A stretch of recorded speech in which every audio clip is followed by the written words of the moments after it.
Buenas noches. Dentro de los paradigmas de la investigación científica, hay unos que nos pueden aportar dentro de la educación. Estos parten desde lo social. El paradigma positivista dice que aparece a finales del siglo XIX, principios del siglo XX. Este paradigma parte de que el mundo natural tiene existencia propia. También pretende dar una explicación de los hechos partiendo de relaciones causa-efecto. El investigador busca la neutralidad llevando la objetividad. Este paradigma se da en factores epistémicos, hechos empíricos y un razonamiento lógico. Algunos de sus autores a los cuales aportan a este paradigma son Durkheim, Mill y Popper. Ricoeur califica este paradigma como cuantitativo, empírico, analítico, racionalista, científico-tecnológico. Parafiel dice que manifiesta una verificación de la hipótesis basada en el uso del método estadístico descriptivo. La finalidad de la investigación pretende explicar, proceder, controlar los fenómenos, verificar teorías, leyes para regular los fenómenos. La relación que existe entre sujeto-objeto se da con una independencia, neutralidad, no se afecta y el investigador es externo. El criterio de calidad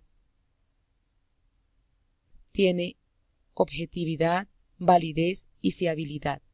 Sus análisis de datos son cuantitativos, estadísticos, descriptivos e inferenciales.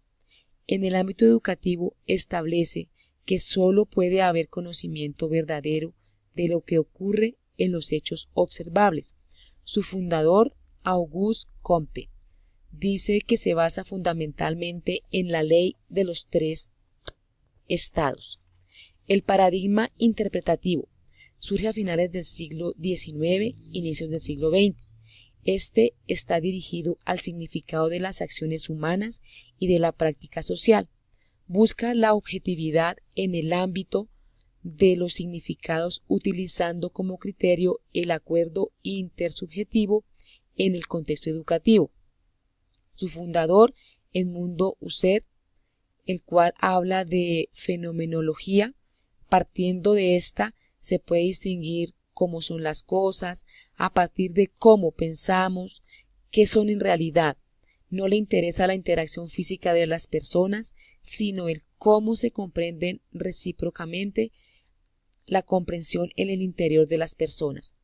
Para Herbert Brummer, con la etnometodología, que son modos en que se organiza el conocimiento que los individuos tienen en sus asuntos habituales. Heidegger se enfoca más a la interacción social. Schwann manifiesta que existe una ineludible dimensión histórica y sociocultural en esta construcción. Este paradigma se considera como simbólico, humanista, cualitativo y fenomenológico. Su finalidad es comprender e interpretar la realidad, el significado de las personas y las percepciones.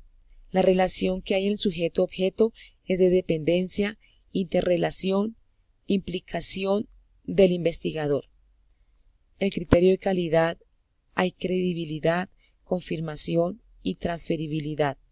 Su análisis de datos se lleva de forma cualitativo, inductivo y analítico.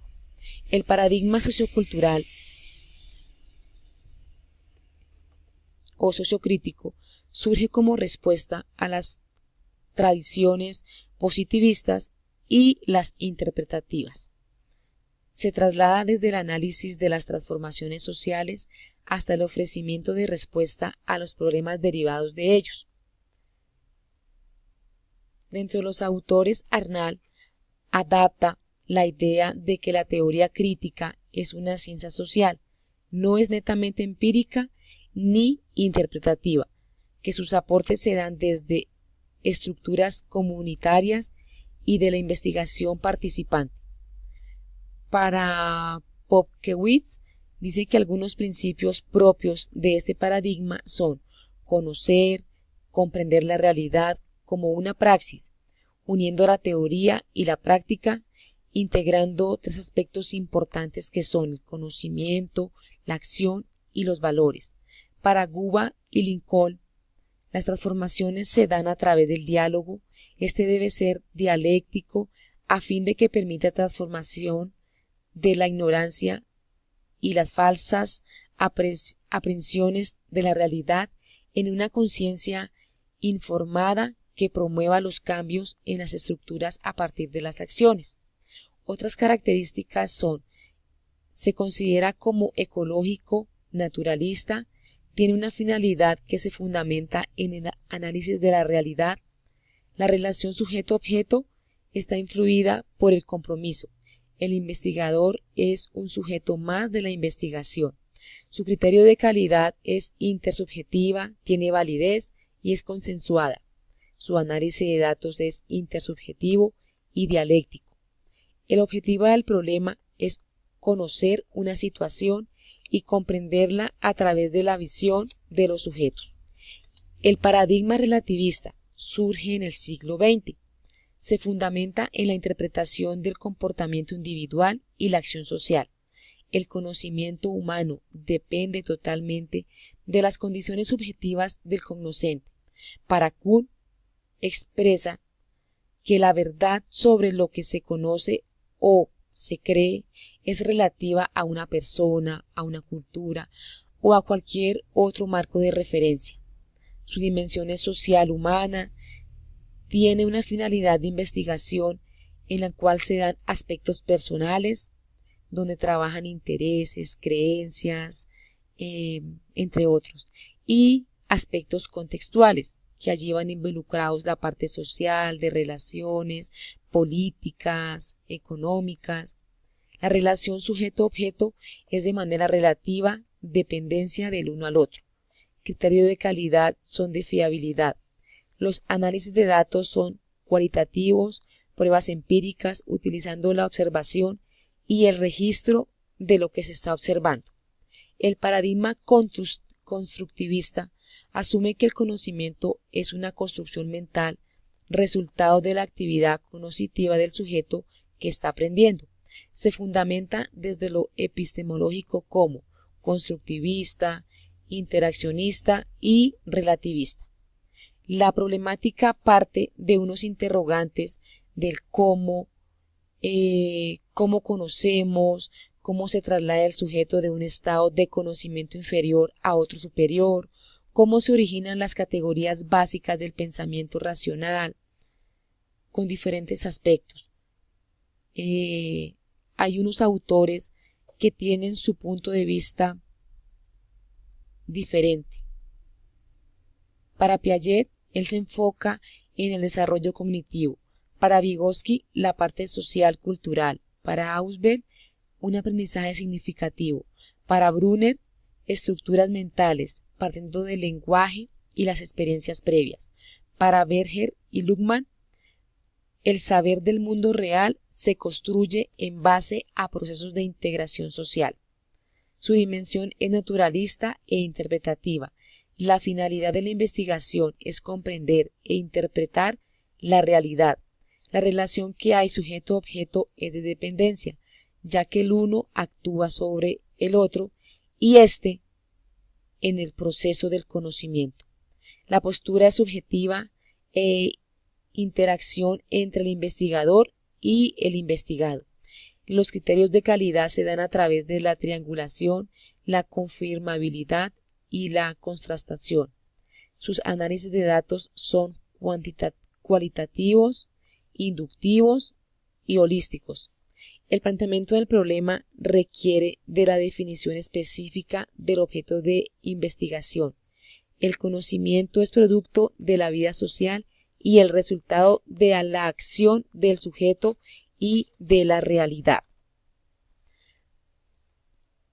Algunas características de la investigación cuantitativa son: examinan datos de manera numérica, es lineal a través de una estrategia deductiva, es descriptiva, usa técnicas de estadística, tiene una postura objetiva, ordena resultados, permite enumeración y medición, es confirmatoria, inferencial, deductiva, tiene un método hipotético deductivo en el cual se utiliza la recolección y el análisis de datos para contestar preguntas de investigación y probar hipótesis establecidas previamente. También tiene tres tipos de investigación: descriptiva, analítica y experimental. La complejidad de la investigación es que posee unas variables técnicas: la recolección cuantitativa y las técnicas de análisis. Estas dos son continuas o discretas.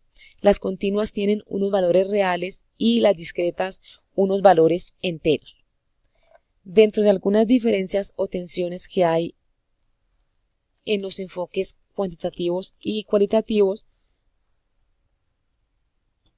dice que los métodos son débiles en términos de validez internos, pues casi nunca se sabe si miden lo que se quiere medir, es decir, llegar al objetivo, mientras que en lo cualitativo son muy precisas la información y se basa a lo que se pretende obtener. La hipótesis en lo cuantitativo no solo permite eliminar el papel del azar para descartar o rechazar una hipótesis, sino que permite cuantificar la relevancia de un fenómeno. En lo cualitativo hay una dificultad para generalizar y entregar datos mensurables. En el cuantitativo dice que se sirve de los sujetos del estudio, sin sacar al máximo toda la información necesaria, ya que sus resultados se basan en los números que arrojen los estudios, sin poder medir otros factores. En lo cualitativo se comunica con los sujetos y debido a las técnicas que allí se pueden utilizar, como la entrevista y la observación, se puede lograr una información que esté oculta. En el cuantitativo, su método es objetivo, es confirmatorio e hipotético deductivo. En el cualitativo, su método es subjetivo, es exploratorio e inductivo. En el cuantitativo dice que se genera principalmente números, datos que pueden transformarse en estadística, mientras que en el cualitativo se pueden obtener comprensiones de las opiniones y motivaciones que se establecen dentro del enfoque. En el cuantitativo, las principales herramientas a trabajar son la matemática, informática y estadística. Dentro del el cualitativo dice que la descripción es lo fundamental. En el cuantitativo hay una medición penetrante y controlada. En el cualitativo hay una observación naturalista y sin control. En el cuantitativo se orienta hacia un resultado, mientras que en el cualitativo se orienta al proceso. En el cuantitativo dice que es una confirmatoria, es inferencial y es deductiva, mientras que en el cualitativo es exploratoria, inductiva y descriptiva. En el cuantitativo el planteamiento del problema es limitado, mientras que en el cualitativo es un problema abierto. En el cuantitativo dice que su proceso es secuencial y ordenado. En el cualitativo no tiene patrones de orden, pero dice que sí se necesita un resultado de este mismo. Muchas gracias.